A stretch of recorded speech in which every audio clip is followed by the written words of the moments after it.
Dear audience, আসসালামু আলাইকুম। উসমান সাল মেডিকেল সার্ভিসেস ইউটিউব চ্যানেলের পক্ষ থেকে আপনাদেরকে জানাই স্বাগতম। আশা করি আল্লাহর রহমতে আপনারা সবাই ভালো আছেন। বন্ধুগণ, আজকের ভিডিওতে আমি আপনাদেরকে বমি বমি ভাব বা বমি দূর করে, গ্যাস্ট্রিক সমস্যা দূর করে, মায়ের বুকের দুধ বৃদ্ধিতে সহায়তা করে, পেট ফাঁপা বা বদ হজম রোধে সহায়তা করে এবং মুখের রুচি বৃদ্ধি করে এমন একটি মেডিসিন সম্পর্কে আলোচনা করব।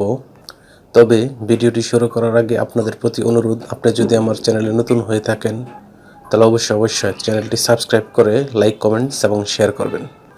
বন্ধুগণ, বাচ্চাদের বা প্রাপ্তবয়স্কদের বমি বমি ভাব বা বমি দূর, গ্যাস্ট্রিক সমস্যা দূর, মায়ের বুকের দুধ বৃদ্ধিতে সহায়তা করে, পেট ফাঁপা বা বদ হজম রোধে সহায়তা করে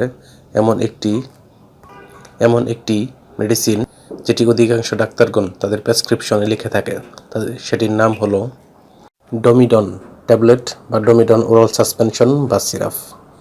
এটির গ্রুপ বা জেনেরিক নাম হলো ডমপেরিডন মেলিয়েট এবং এটির উৎপাদনকারী প্রতিষ্ঠানের নাম হচ্ছে জিস্কা ফার্মা লিমিটেড। ডোমিডন ট্যাবলেটের প্রতি পিসের দাম 3 টাকা এবং ওরাল সাসপেনশন বা সিরাপের দাম মাত্র 35 টাকা। এটি খাওয়ার নিয়ম হচ্ছে শিশুদের ক্ষেত্রে 0.4 থেকে 0.8 মিলিগ্রাম করে ড্রপস প্রতি কেজি ওজনের জন্য, অথবা 2 থেকে 4 ml সাসপেনশন প্রতি 10 কেজি ওজনের জন্য। অন্যদিকে প্রাপ্তবয়স্কদের ক্ষেত্রে 20 মিলিগ্রামের 2টি করে ট্যাবলেট অথবা 20 ml সাসপেনশন খেতে পারবে এবং সেটি দিনে 3 থেকে 4 বার অথবা 4 থেকে 6 ঘন্টা পর পর সেবন করতে পারবে। এটি খাওয়ার পর বা সেবনের পর কিছু সাইড এফেক্টস বা পার্শ্ব প্রতিক্রিয়া দেখা দিতে পারে, যেমন মুখের শুষ্কতা বা মুখ শুকে যাওয়া, পিপাসা, মাথা ব্যথা, ঝিমুনি, পাতলা পায়খানা, চুলকানি ইত্যাদি হতে পারে।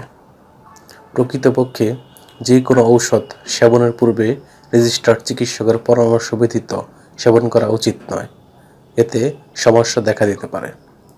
গর্ভাবস্থা এবং স্তন্যদানকালীন সময়ে এই ওষুধটি খাওয়া যাবে কিনা সেই পরামর্শ অবশ্যই রেজিস্টার্ড চিকিৎসকের পরামর্শ অনুযায়ী খেতে হবে।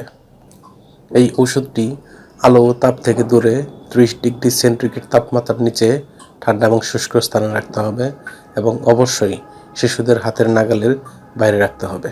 ধন্যবাদ।